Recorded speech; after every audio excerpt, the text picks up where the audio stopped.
నేను వివరణ కోసం ఈరోజు ప్రెస్ మీట్ పెట్టడం జరిగింది.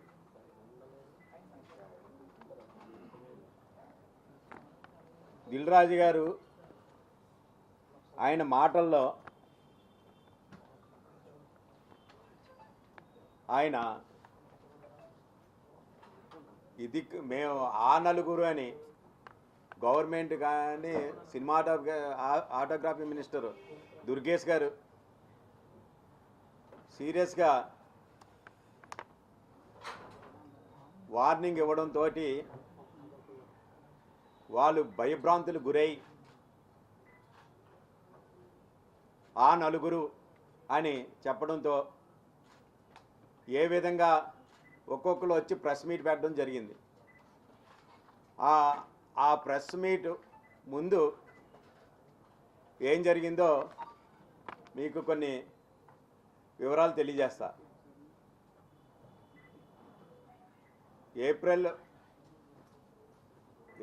మే మొన్న 23వ తారీఖున నైట్ దుర్గేష్ గారు మినిస్టర్ గారు నాకు ఫోన్ చేసి సత్యనారాయణ హరిహర వీరమల్లు కోసం థియేటర్లు అన్నీ బంద్ చేస్తున్నారా, ఆ సినిమాని దానికోసం అది ఇది అడగడం జరిగింది. ఎవరు ఆ నలుగురు అది ఇది అని నన్ను అడిగారు. సార్ అసలు పవన్ కళ్యాణ్ గారి సినిమా ఆపి దమ్ము ధైర్యం ఎవరికి ఉందిరా?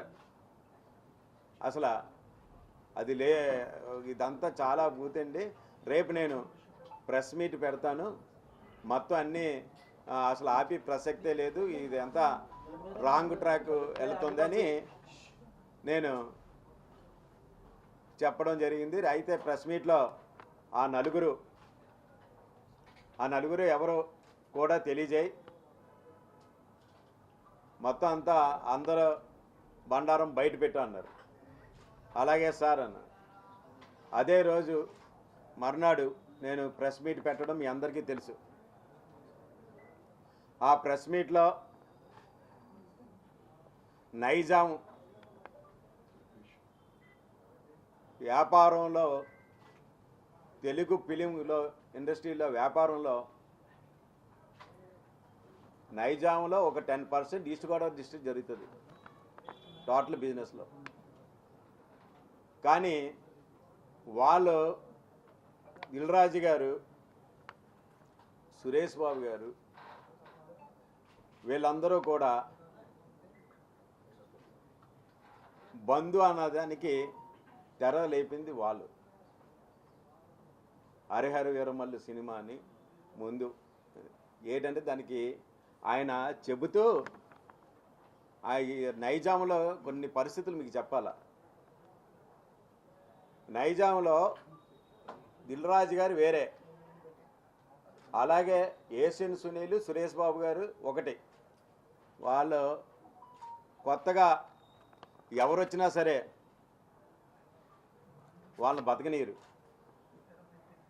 ప్రొడ్యూసర్ని ఆ థియేటర్లు 80% 90% వీళ్ళ చేతిలో ఉండడం వల్ల ప్రొడ్యూసర్ని గ్రిప్లో పెట్టుకుని వీళ్ళకి ఇష్టం వచ్చిన టెరమ్స్కి వీళ్ళ కబందాస్తాలతో నైజాం పెట్టుకోవడం. అప్పటి నుంచి వీళ్ళకి ఆ పేరు ఆ నలుగురు అని ఆ పేరు. అదేవిధంగా గతంలో ఇదే దిల్ రాజు గారు ఏలో వరంగల్ సీను అన్న వ్యాపారవేత్త నైజాంలో ఎంటర్ అవుతే వీళ్ళు ఎంత అరాచకాలు చేశారో మళ్ళీ ఒకసారి మీకు గుర్తు చేస్తున్నా. ఇస్మాయిల్ శంకర్ ఆ సినిమాకి థియేటర్లో కూడా ఏమీ లేకుండా ఎంత తక్కువ థియేటర్లో పడ్డాయో ఆ బిజినెస్ చూస్తేనే మీకే తెలుస్తుంది.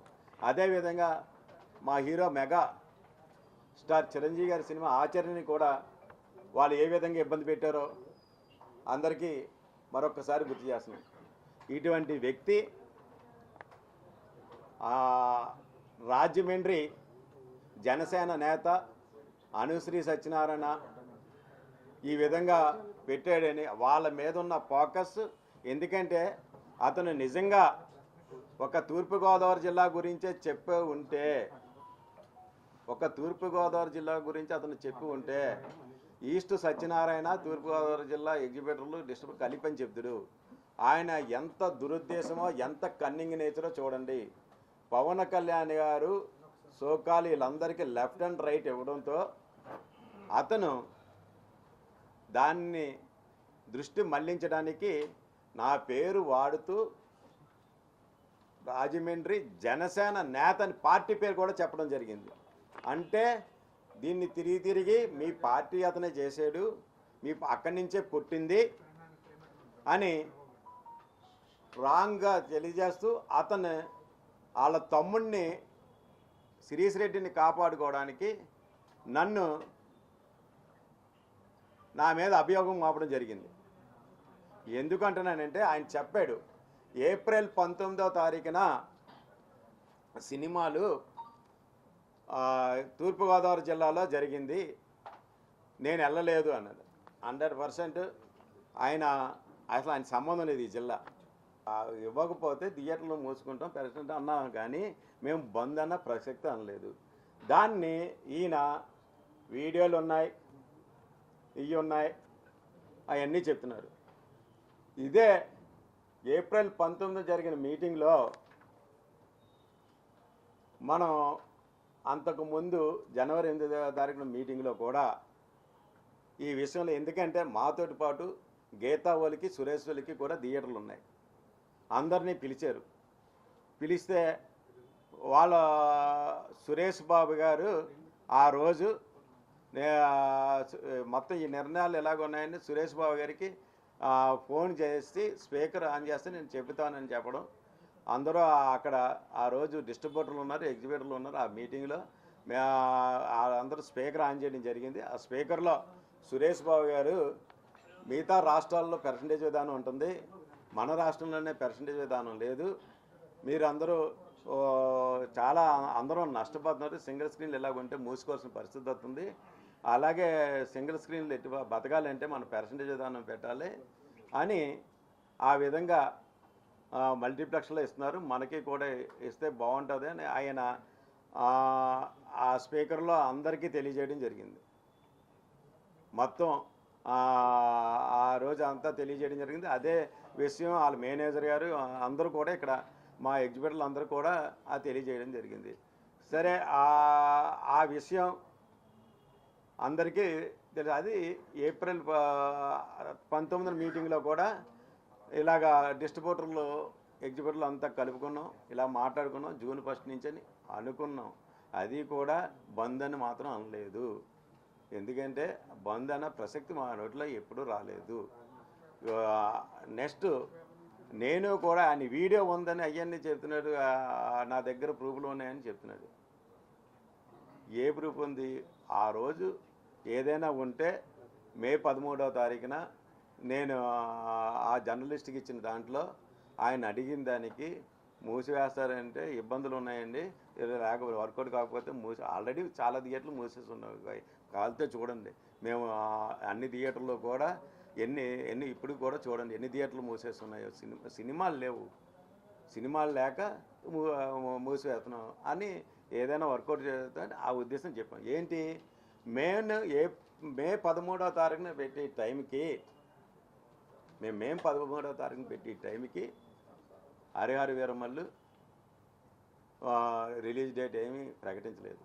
మీటింగు పెట్టారు, అప్పటికి హరిహర వీరమల్లు డేట్ ప్రకటించారు. ఆ విషయం దిల్ రాజు గారు కానీ సురేష్ బాబు కానీ తెలీదా? ఆ డేట్ ప్రకటించారు.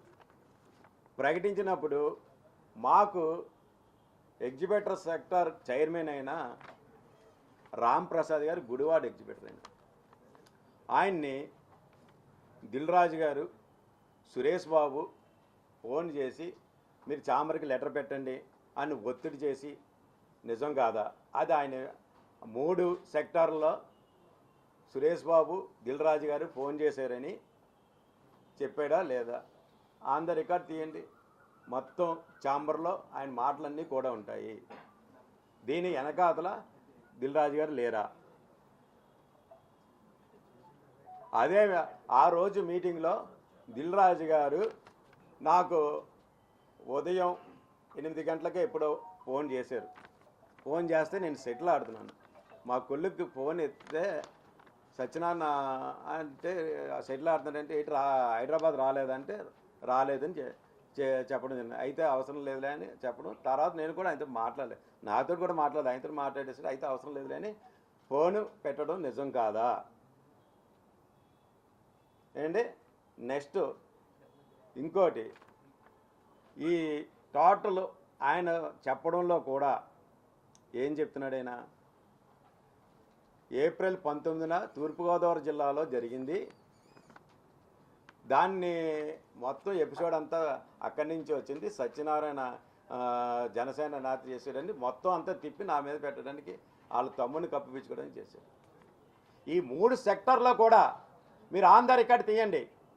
ఇదే దిల్రాజు సోదరుడు శిరీష్ రెడ్డి ప్రకటించాడా లేదా? ఏమని ప్రకటించాడు? చాలామంది డిస్ట్రిబ్యూటర్లు కొద్దిగా వ్యతిరేకిస్తే అందరూ ఆశ్చర్యపోయారు కూడా. ఎవరు ఏమనుకున్నా సరే నా మాట ఏసియన్ సునీల్ అంటే సురేష్ బాబు, మా మాట ఒకటే, ఎవరు ఏమైనా పోయినా జూన్ 1 నుంచి థియేటర్లు బంద్ అని ప్రకటించింది ఆ వ్యక్తి శిరీష్ రెడ్డి. వాళ్ళ తమ్ముడిని కప్పిపుచ్చుకోవడానికి ఇది మొత్తం అంతా మా పార్టీ మీద నా మీద రుద్దడానికి ఇది అతను దుష్ట ప్రభావంగా చేశాడా లేదా? అది వాస్తవా కాదు? ఆన్ ద రికార్డులు తీయండి. 3 ఆటలను కూడా తొడగొట్టి మరీ చెప్పాడు శిరీష్ రెడ్డి. ఎట్టి పరిస్థితుల్లో 3 సెక్టార్లో, ఈ 3 సెక్టార్ మీటింగ్లో కూడా 1వ తారీఖు నుంచి బంద్ చేస్తున్నాను. అది నిజం కాదా? ఇదంతా ఒక ఎత్తు. మీకు ముఖ్యమైన విషయం మీకు చెప్తున్నాను. అసలు ఏప్రిల్ 19 ఇక్కడ పుట్టింది అని ఏమీ తెలియలేనట్టు నంగనాచిలాగా మీరు ఆ మీడియాలో కూడా చూశారు కదా, ఏమీ తెలియని అమాయకుడు కమలాసన్ మించిపోయాడు ఆస్కార్ అవార్డు ఇవ్వచ్చు దిల్రాజు గారికి.